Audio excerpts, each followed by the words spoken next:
Yes,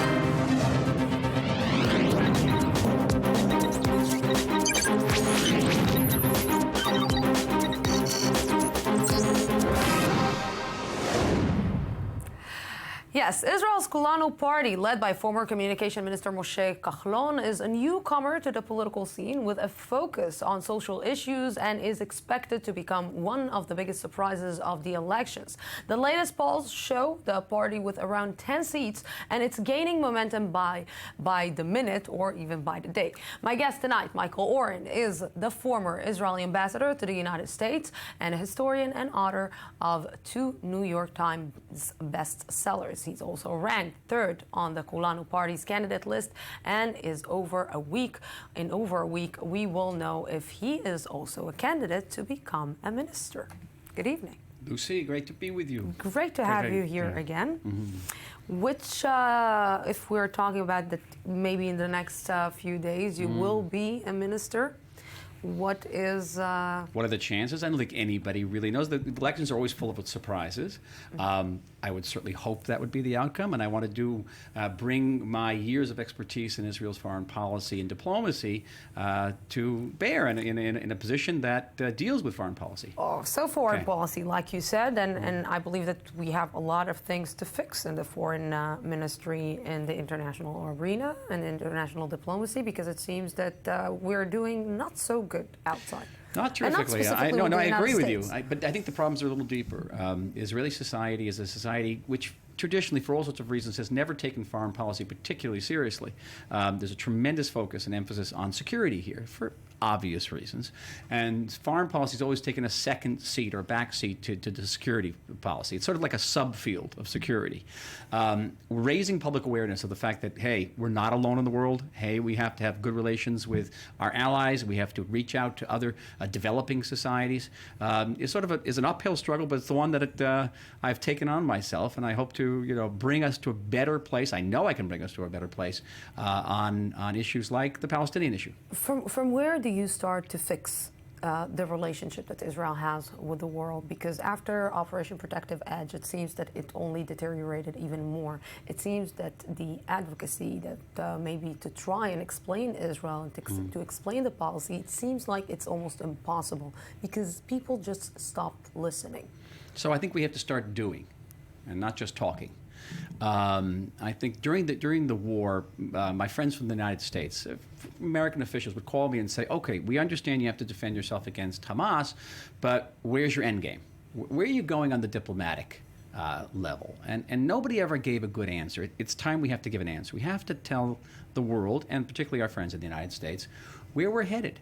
Now, right now, I don't believe that there's a Palestinian partner who's willing to talk to us. I don't think that Abu Mazen's going to talk to us. He's busy in the UN declaring a state there and not giving us peace. He's busy in the Hague accusing us of war crimes last summer. He's not going to sit down and give up some very painful concessions, which being giving up the Palestinian claim to Jaffa or to Haifa or the return of Palestinian refugees. It's not going to happen. There are some Israeli politicians who think we should annex part of the West Bank, which I think it would be ruinous for us. There are some Israeli politicians who think that the Saudis are going to give us peace. They're going to come out and have an international peace. Yes. None of these things are linked to reality in any real way. I think we have no choice, Lucy, but to take our destiny in our own hands and to take the steps that are necessary to improve the lives of Palestinians in the West Bank, to give them greater freedom of movement, greater access to natural resources, greater access to development and businesses. At the same time, we have to preserve ourselves. All the time, we have to defend ourselves, but all the time we keep the door open to final status negotiations. Until those negotiations take place, where we build, because the settlement issue is a tough one. You were ready to get on the settlement issue. Exactly what I wanted to ask you, because it's always falling on the same issue, on the settlement. Indeed. So we have to make a tough decision, but it's got to be a decision. And the decision goes back to an understanding we had with the previous president, with George Bush, back in 2004. He wrote a letter to Arik Sharon, who was the prime minister. That letter was approved by both houses of Congress. And what did it say? It said, we realize that since 1967, almost a half century has gone by, and there have been changes In the area, there are large settlement blocks that include 85% of the settlers. It's less than 2% of the West Bank. There are large Jewish neighborhoods that have been built in former Jordanian Jerusalem. Yes. They're not going to change. There's hundreds of thousands of people there. Most of the Jews in Jerusalem live in these neighborhoods, by the way, more than half. Yes. So let's recognize that if Israel reaches a final status agreement with the Palestinians, there'll be some kind of arrangement, but these areas will remain within Israel. That took a lot of pressure off. We have to go back to that understanding.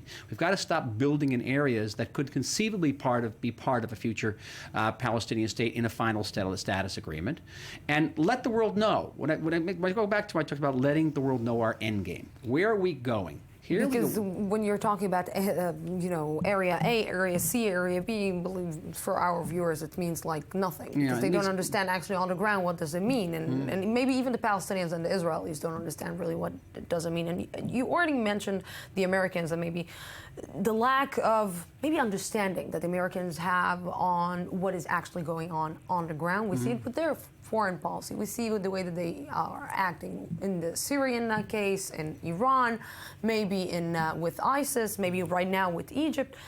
How bad is the situation between us and the United States? Is it that bad? Is it like really got to the point where we will have to deal with an American president for the next 2 years that doesn't want to cooperate with us?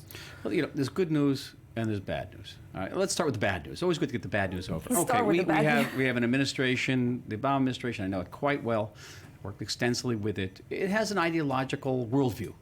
And that world does not accord with the ideological worldview of certainly the previous Israeli government, the present prime minister. But I think any Israeli government, even a left-wing Israeli government, would have difficulty at some point with some aspects of that worldview. For example, go back to the settlements, and I hope I'm not getting into too much resolution here, granularity. The Obama administration doesn't recognize the Bush-Sharon letter, doesn't recognize that the Jewish neighborhoods of Jerusalem and the settlement block would be part of Israel in a final status negotiation, and will not sees no difference between building in those areas and building in the outskirts of Nablus for Israelis, for settlement building. So that would be a problem even for a party on the far left like Meretz. Meretz couldn't freeze by law all the building in these big neighborhoods of Jerusalem. So that would be a problem. So that would be the bad news. The good news is that the relationship between the United States and Israel is very, very wide. It's not just between two individuals or even between two governments. It's Congress, it's the American people. American people, polls are taken, a Gallup poll showed that support for Israel in the United States right now is at an all-time high. Even in spite of the war last summer, it went up. It went up because Americans sort of get it. They get that this place is a bastion of democracy and that it is, for all of its complexities, it's pro-American. And there are not many militarily strong, scientifically, technologically advanced, pro-American democracies running around the Middle East. So it's not that the Americans have a big lot of choice either. Okay. So, and we have no choice but for America. There's no substitute for America for Israel. From your point of view, are they wrong with the Iranian issue? Are they not seeing something that we are seeing and we are facing each and every day? I think that there are two aspects to the American position on Iran which are problematic for Israel. One is structural. Just pure structural. America, I'm sure I'm not telling you anything you don't know. It's a big country. It's far away from the Middle East. The Iranians are not threatening to wipe America off the map. America has the biggest army and the biggest military capabilities in the world. Israel is a small country. We're in Iran's backyard. They're threatening to wipe us off the map. And we have a very good army, but it's not like the American army. It's not the same thing. So we have zero margin for error on the Iranian issue. So America can afford to take some gamble. But there's also an ideological difference. So was he that wrong by going to the Congress? Bibi? Benjamin Netanyahu. Benjamin Netanyahu? Yeah. I never call him Bibi. Really? The prime minister? I objected to his decision to go to Congress. I thought it would create friction between Israel and the United States, but also sort of interceding between the White House and Congress, between the Democrats and the Republicans. Israel also has a paramount national interest in maintaining what's called bipartisan support. That's both parties. Let's not get involved in this. And there's a terrible fight now brewing between the Congress and the president over Iran. Let's not get involved in it. I did not in any way cast doubt on his position on Iran. I think he's 100% right on Iran. You know what I'm going to say? I'm going to say that at least he had the chance to speak to Israelis in English. Michael Oren. Thank you, Lucy. Thank you very, As very always. much. Thanks. But this I said, not you. Thank you very, very much. Always. Thank you. And thank you, our viewers, for being with us tonight. Tomorrow we will be here at the same time, same place from the Jaffa Port, Israel. Have a great night.